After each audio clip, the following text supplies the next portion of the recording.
What's up, everyone? All new episode one-on-ones with Mike and Paul. We're in different countries right now. Mike's not feeling great, under the weather. That's what cross country, first trip back to the PLL, shaking hands, probably working too hard will do to you. But let's voice check you right now. How you The feeling? the voice isn't great. We're just going to push through this. You're going to do most of the talking, which is for the best of everyone listening. But yeah, it was a great first weekend back in Fairfield. Lost the voice because I was doing a lot of talking, hosting, catching up with players I hadn't seen, watching the incredible games, seeing our colleagues working hard. Yeah, we're just going to push through it. Two little toddlers at home. We're just crying this thing out. I'm just excited to be back on the mic with you. I'm excited to not have to get on a plane this weekend, with our games being in Yeah, San Diego this weekend at USD on Saturday and Sunday. So I'm ready for it, man. yeah, home game for you. I didn't even think about that.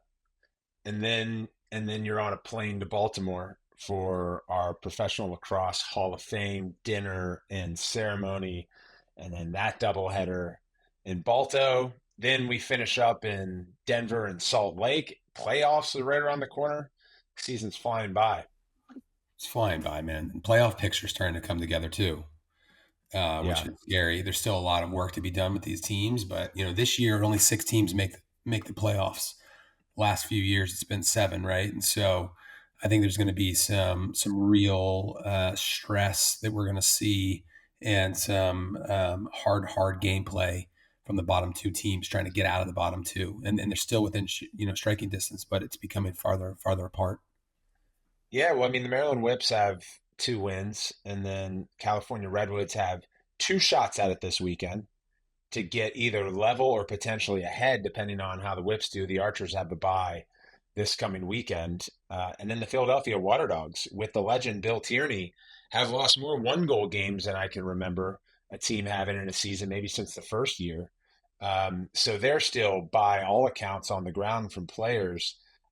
One of the most feared teams in the league, sitting at 1-5. So, to your point, though, top three teams, New York, Boston, Utah, they've got some breathing room.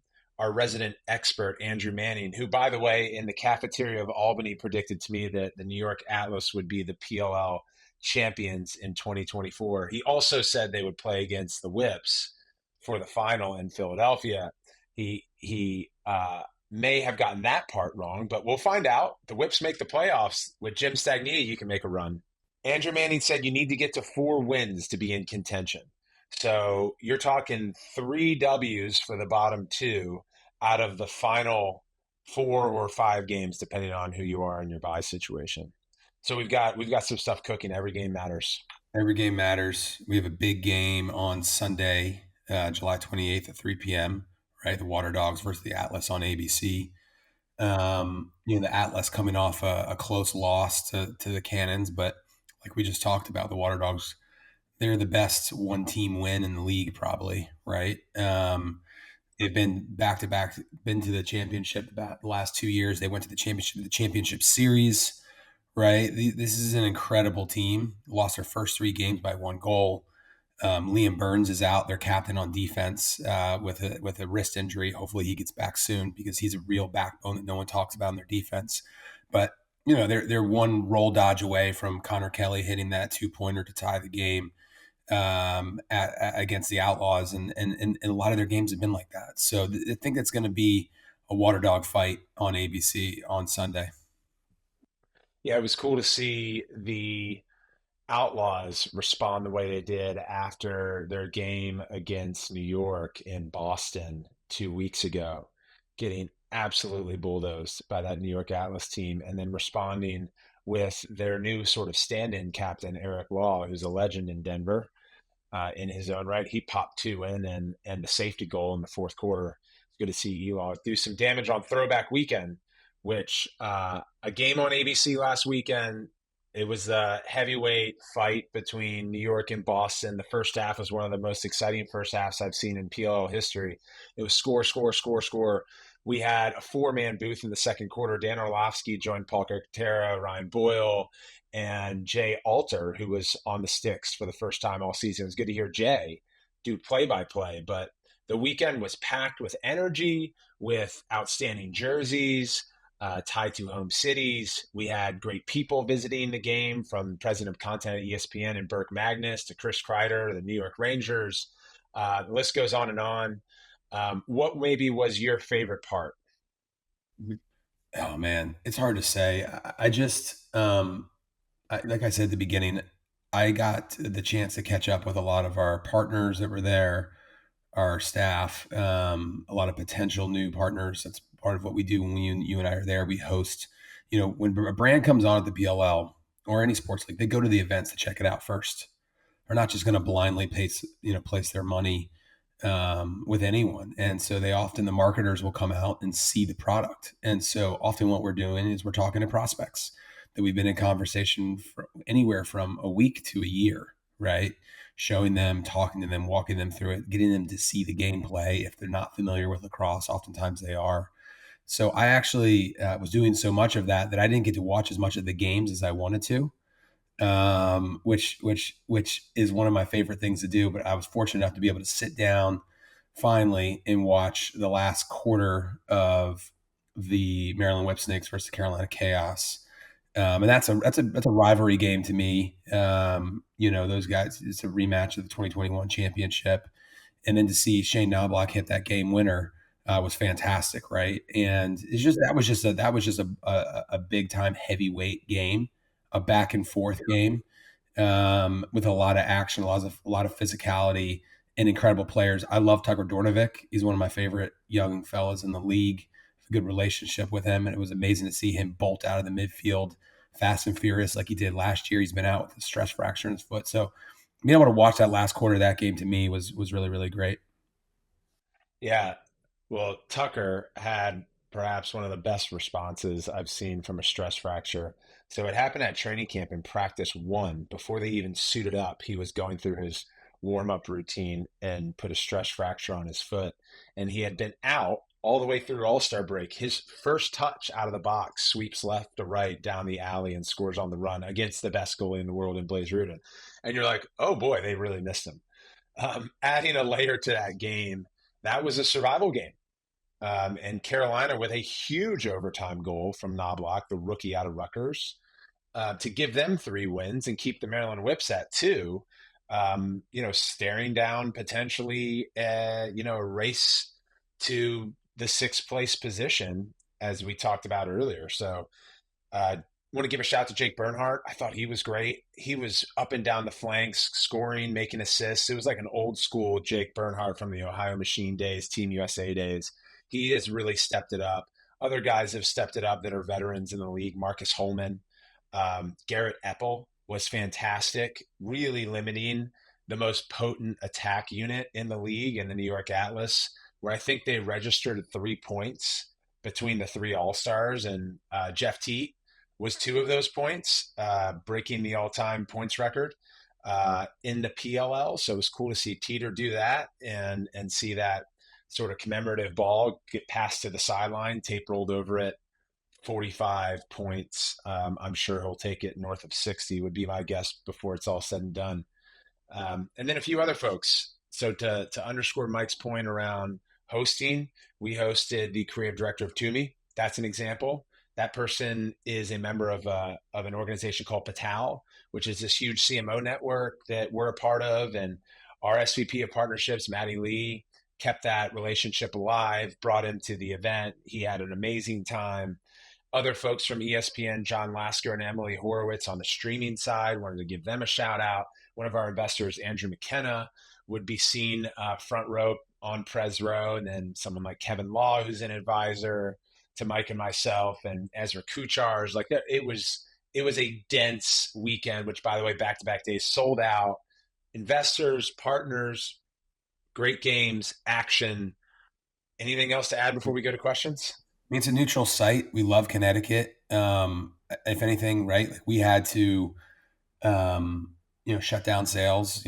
Capacity over capacity. We were able to stuff about a little over 4,500 in both days, and for the games. But we could have sold far beyond that. I think the hard part is that now that's becoming like a real weekend for us. and the good part is we're selling it out. And we're gonna have to start thinking about separately gated games. We're gonna have to think about, can we bring in excess capacity for seating? And we're going to think about that as a future, potential area of, down the line, if we'd ever decide to, sell teams. Is it a great market for us, right? And I think it's becoming one of those markets where there's a lot of obviously PLL fans, team fans of different teams. You saw from the data more purchases of New York Atlas gear because of its proximity to New York. So the most purchases that we had of any team on site was New York Atlas. But still, it's a really interesting market, and something that we continue to go back to, continue to love, and it's continuing to build in momentum. And I know that Fairfield University is a great partner. They really, they told us it was the most tickets they've ever sold for any event at that stadium, and also they really work with us well, and we look for more stadiums to work well with us. They change things. They're all about us being there. They get the university on ABC and ESPN, and they see it as a win-win. And not all universities are like that. They're commercially minded, and so we just appreciate those folks. We appreciate being there, and I know the players loved it as well. We just got to work on that traffic, man, on 95. That's a killer, brother. That's Yeah, the only traffic's thing. hard. Yeah, I mean it's pretty interesting. I love for you guys listening to chime in on whatever medium you choose. But 2 years ago, the mayor came and was basically like, "How can I put both shoulders into this?" Governor of Right? Connecticut. Was it the governor? Okay, so I'm mixing up mayor from last weekend in Louisville with the governor. So the governor came. Yep. When we were studying our markets, we were looking at population in respective markets. We were looking at lacrosse density within that population. We were looking at other leagues. Connecticut's in an interesting spot because historically they share the Boston or New England franchise and the New York franchises. And ESPN actually showed us data that cut Connecticut in half. And on the left side, they're Boston Cannons fan and New England Patriots fan. On the right side, they're going to be New York Atlas or New York Giants fans. And I made that observation as well that absent what I think is the strongest fan base in the league with the Boston Cannons, who were playing the New York Atlas, they traveled a bit. Their fans did. Um, it felt like a New York home game, and that was pretty cool for me to observe. We had felt that it could be leaning in that direction, knowing that the Atlas's home game was Albany. They also have a lot of fans in New York City. The state of New York has like three or four different identities when it comes to lacrosse. You have the upstairs, you have the Long Islanders, you have sort of a little bit in Manhattan developing, and then you have like northern New Jersey, you have Connecticut that identifies New York sports fans. So we'll learn more from this weekend, but Fairfield, Connecticut is a personal favorite of mine.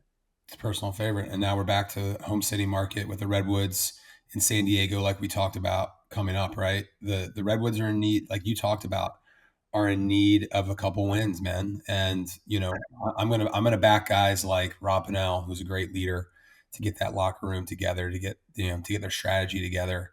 And I'm hopeful that these California Redwood fans, who technically have the largest fan base, the Redwoods have the largest fan base in our database than any other team, right? And that's not just all Some of it's California, it's across the spillover. Some of country. it's yeah, exactly. Some of it's spillover from how popular their team has been since 2019. Totally. Um, but you're right. Rob Pennell, 4-1. He was retrofitted to his MVP days in MLL. I bet on Rob 10 out of 10, and I'm expecting the Redwoods coming out this weekend with at least one when they need to, and we'll see how that goes. This is the first time we're in San Diego. We were in Los Angeles for All-Star Game in season one. We know Southern Cal has a big lacrosse audience, a lot of participants. I want to give a shout out to my boy Tommy Doerr, who I played with for a couple of seasons at Hopkins. He runs Mad Dog Lacrosse. That's their home base. And Joe Ty, our largest investor, is based in San Diego. We'll see a bunch of other pro athletes I think are going to come in and check it out. So if you're in decision, I would lean towards attending. It's going to be a fun one, and that venue is amazing. Yeah, it's a great venue. I mean, look, they hosted some of the World Games last year. Joe Ty and Steve Govett, Paul Speaker. Those guys have done a good job of building the San Diego Seals, an indoor, the NLL team here. So they're conditioning, pro lacrosse fans. And so, look, we're excited about it. There's a bunch of guys who are here already training. I was actually on a flight out here with Alex Vidaro, the new rookie from the Cannons who played at Princeton and Georgetown. Amazing young man, and he's balling out. He had that huge goal to tie him up against the Water Dogs at home, their homecoming weekend, and then he had 2 goals this past weekend. He's out here training in Dana Point, getting ready for the weekend. So I'm just excited to see a level of play, and for us to get back to Southern California. It's been 5 years, man. It's about time. Cannons are hot. So you San Diegans are going to get a chance to see the Cannons. And by the way, they have two world-class players in the hole in Pat Cavanaugh and Will Manny. Brian Holman is putting together a masterclass of collective buy-in from the team, collective support. Who knows? We may not see Matt Cavanaugh in the playoffs, but he's been a stalwart for that team, starting that lefty attack, putting in big goals, grinding during rides, picking up huge loose balls. They have a lot of talent that's on the reserve roster, and I would expect Brian Holman to continue to iterate the lineup until he lands on his perfect punch come playoffs. Hi, my name is Vince from California. What's going on, Mike and Paul? Huge fan of the show. So I wanted to ask you guys, with this year being dubbed as the greatest draft class, what are these new incoming rookies doing to become the new face of the league and superstars in their own right? Obviously, we got guys, Brennan O'Neill, Pat Cavanaugh, and Schellenberger. They're already big names, but what are they doing independently to grow the game of lacrosse, as well as what is the PLL doing to help them in that mission? So thanks for the question, and keep doing what you guys are doing. Have a good one. Bye-bye. Vince, appreciate it, man. I hope we see you at the game this weekend in San Diego. I'm not sure where in the great big state of California you are. But I think what I'd like to do is maybe cut this question into two parts. You asked what are they doing independently from the league, and I can share what we do at the league level. So Brett and I, who's producing this show, hosted our annual All-Star Game roundtable, and we had a few rookies there. Jake Pizzino one, Brennan O'Neill another, and Brennan talked about how he's launching his own camp and clinic business, and I can attest to that being of value, having did that myself when I was in his shoes at his age.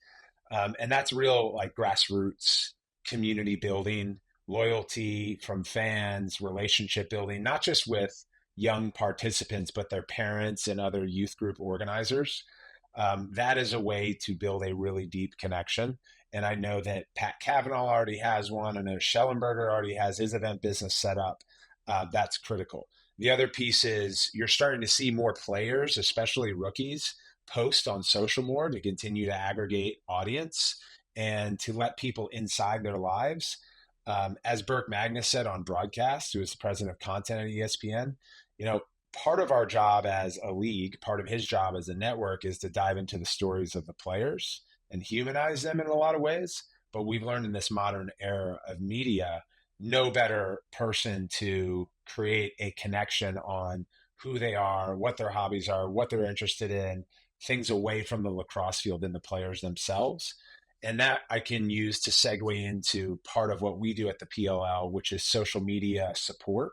So we have our photographers and videographers on site every game weekend, capturing moments in the hotel to moments in practice to moments in transportation to obviously game highlights on the field, post-game press conferences, and more. We post some of that across our channels. And when we do post, we often invite a collaboration with one of those players to try to lean our audience over to them personally. And then we also share every piece of content that is tagged of Brennan O'Neill, Pat Cavanaugh, or Schellenberger, to use the examples that you highlighted, with them in their app so they can log in after games or practices, see the photos and videos that our team created of them, and then manually upload on their own. We have a team that's led by Long Ellis and Emma Adams and Emily England on the social side that provide copywriting support as well, talk about trends, whether they should post this amazing video to a reel on Instagram or run a carousel. So social support in today's environment is critical. Um, we also offer event support through PLL Play. A number of our athletes, like Troy Ray to Brett Dobson, you can see pretty much every weekend at a PLL Play event. Brett Dobson was with me at Rabel overnight. Then, fought through the internet outages or the software cybersecurity outages over 72 hours to get to the game and be his consistent brick wall self, holding California Redwoods under 9 goals. I don't know how he does it.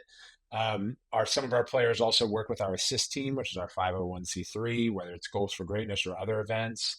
And then the last piece I would say is our network partner. I mentioned Burke Magnus, but ESPN putting Connor Fields highlights and Zach Courier highlights on SportsCenter Top 10, how we then push that into new fans on behalf of them, direct those fans over to them. That's all a part of the alchemy of what our team works on day to day, week to week, and year over year. And I guess like we try to hit in the end like a big editorial cover. I'd love to see Trevor Baptiste on the cover of GQ. That would be great. Getting them to events, capturing them courtside at a Philadelphia 76ers game. That type of cool, fun stuff too. We're also working on background. Hey guys, Max from Idaho here. This year we saw the PLL's first MCLA player at training camp. What are your thoughts on the MCLA and its role in the growth of the PLL and the game of lacrosse? Thanks for all you do for the game. I love that you're calling from Idaho, man. It's fantastic. Maybe we should get to Boise for a neutral site weekend. Be sure to DM me. So give me some more ideas there. The MCLA is, I think, one of the places that Paul been, we talked about it, I think our first or second podcast, one of the places where we've been spending a lot of time trying to work more closely with them to the extent they want to work more closely with us. I think it's really about the players and some of the coaches and some of those programs. Michigan, University of Michigan's men's lacrosse program was an MCLA team. What, Paul, 5-6 years ago, maybe a little bit longer. John Paul who's a friend of the league. Longer than that. They were, Coach Paul was a coach for Atlas. He was a friend of the league for a long time. And still is. And, I talked to him for, 45 minutes, like a month ago, just to catch up and get in the lay of the land to understand how he did what he did in taking that team from the MCLA to Division I program. And not to say that, hey, the MCLA needs to take, the goal of the MCLA is to take teams from MCLA to Division I. That's not what we're saying. But I just thought that was really interesting to understand how he did that, because let's be honest, the brands of these universities in the MCLA are incredibly powerful, right? And it's good for lacrosse and it's good for the PLL if more brands like the University of Michigan build Division I men's programming. And it doesn't mean that the MCLA isn't important, but what they are doing, what those players and coaches in the MCLA right now, is they're continuing to invest or continue to raise funds, and they're finding great players to play at a high level and a competitive level. And the more attention we can get, the more we can help and work in partnership with MCLA, the more potential that some of those programs, maybe a few, move into Division I programming, which is good for the overall sport, right? And so that's how I think about it. And I think that what I want to do is I want to build more partnership opportunities with what we're doing at the PLL in the off season and in the spring, and doing things like we've done, working with great coaches like Kyle Hartzell and what he's building at University of Texas, right? I talked to a parent, I won't disclose his name, he's pretty powerful in the sports ecosystem, whose son is considering potentially not going to a NESCAC school or maybe an Ivy and playing at University of Texas MCLA, because UT is an amazing degree. They're talking to Hartzell, and he's going to play on a really competitive team, play lacrosse with guys to take it seriously, compete at a high level, and get an amazing degree at UT, right? Those are things that are really interesting for me to hear. Paul, what do you think? Yeah, I mean, a shout out to that Boston Cannons defense led by Kyle Hartzell and the UT coach, and frankly, a player out of MCLA who got a try with the Boston Cannons at training camp, in Sterling Hupp, came from UT. So the talent is amazing in the MCLA. I mean, I'll talk numbers for a second. So when the MCLA started, there were, I think, anywhere from 40 to 70 teams that were participating. Now there are over 200. They have two divisions. They have national championship tournaments. You have teams like UT, and you have the national champions this year in BYU. You mentioned Michigan. I'll also mention Utah as a team that evolved into a Division One program. I'll also give a shout out to Tampa. I was down at Tampa University helping coach their MCLA lacrosse team in 2010 when I had signed a deal with Red Bull, because Red Bull, they're a big university partner. One thing leads to another. We were having an awesome time in Florida, and then Tampa goes Division Two at the NCAA level. I did some work with Pitt and their lacrosse team. So it's pretty amazing to think over 200 MCLA teams are competing. Put that in perspective, right? 75 Division One programs, I think 77 Division Two programs, and then 200 plus Division Three programs. We're just shy of 400 D1, 2, and 3 NCAA lacrosse programs, and north of 200 MCLA. So when we think about lacrosse participants and players at the college level, and how much they love the game, we don't care what division, whether it's NCAA or MCLA, when you're playing this beautiful game, you're playing it. And we hope that either you know someone or potentially you, another shout out to Connor Martin at Chapman University, who was an MCLA player and had an amazing career in the MLL. We don't care where you come from. If you love this game and you're willing to go either, for the rest of your life, be a fan of it, or, come to training camp or potentially be drafted and play in it, that's a great thing. So I'm a huge advocate of MCLA. I love how it raises the profile of lacrosse, especially in major football programs around the United States, and we're only going to do more and more with them. Question is for Uncle Mike. In your movie, Fate of the Sport, you talk about watching your brother as a professional lacrosse player and wanting to make the sport better for him.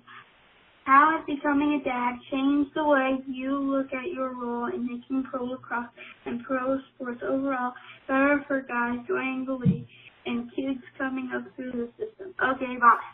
Awesome. Amazing question. Appreciate that. I think I'm going to answer this in two parts. First, on the thread around, what I said in the movie Fate of the Sport about Paul. Someone asked me the other day what my favorite team was, and I was like, I don't have one, and I truly don't. I know people always want to say, what our favorite teams are. When Paul was playing, it's hard not to root for your brother, but yeah, I said, it's really hard for me to see guys lose, and it's like this really bittersweet moment at the end of a championship, or when a guy gets eliminated, or a team gets eliminated from the playoffs, because we have relationships across the entire league, and these guys are more now than ever putting a ton of time and energy and effort into winning and being the best pro lacrosse player they can be. And so I hate to see that. And so that motivates me to see how much effort they put in. It motivates Paul as well. And then the other piece is these, our players are just really good people. And so when you get a chance to spend time with them and talk to them one-on-one, I don't know. I think that big brother instinct, maybe that fatherly instinct kicks in. And if I'm sitting down with any of these guys for more than a couple minutes, I'm like, it actually gives me energy. I never really said this to Paul before, to want to go and build this business even bigger. So they're able to make more money in the long run and be taken care of for just who they are, because they're really, really good human beings. The second piece, as a father now of two boys, I've done some reflecting more on being a dad of young boys and men. And, I'm going to quote Scott Galloway here, because he's really passionate about this and has done the data aggregation for me. But, 66% of our audience is our families that are going to our games. So 66% of our ticket buyers are families. We don't have the data on the difference between, the boys and girls in that family, but I'd say the majority are young boys who look up to these young pro athletes. And so, if you look at their audience at a game, there's a lot of young boys there, right? And in the United States, there's no cohort that's fallen further and faster than young men. This is to quote Scott Galloway. the data that he's put together, but 4 times more likely to commit suicide, 3 times more likely to be addicted to drugs, 12 times more likely to be incarcerated. So as a father of 2 boys, that hits me harder. And you look at our audience of young boys, of these families that are going to our games, that hits me harder than ever hearing and reading those stats. And so what resonates for me in what Scott Galloway also talks about is empathy and action, right? And if you can have impact on young boys, empathy is not a zero-sum game. We have to look at our statistics and understand that our young men are struggling. So things we can do, right? The single point of failure when a young man or a young boy comes off the tracks, and coming off the tracks with those stats that I read before from Scott, is when he loses a male role model. So get involved in the life of a boy. If we want better men, we need to be better men. And why I'm saying all of that is because I look at our games, I see the young boys in our audience at our games, and I see our men, our professional athletes going up and signing autographs, and not just signing autographs. I've seen relationships that are being built that are kids that are in need with our pro players. I've seen long-term relationships. I've seen and heard and know that some of our players are mentoring young fans now, and that goes a long way. And if we can have that type of impact on the next generation of lacrosse players, our job is done here at the PLL. All right, nothing really for me to add to that, man. I think that's well said, and I can appreciate what you're going through now as an older brother and now a father of 2. And that brings us to the end of this episode, which you gutted through. So thank you for doing that, and I need you to get some rest because you're in your home market. It's a big game or several games, and feel better. Strong one in front of us. Let's get after it this weekend.